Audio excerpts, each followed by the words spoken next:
Set the multimeter to the buzzer gear, and measure the circuit connections while explaining.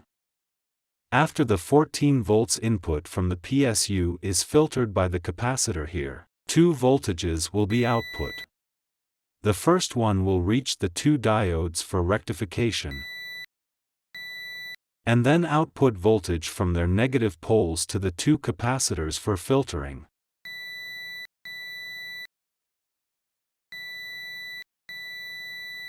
The second one will enter the boost chip.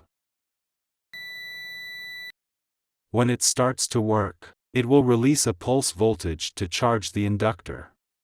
After the inductor is full, it will also output a pulse voltage to the 2 diodes for rectification. And then the voltage will continue to the 2 capacitors for filtering.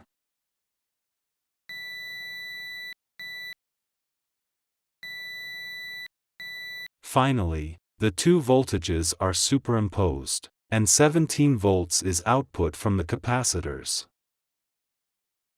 If the circuit here fails, just replace the boost module.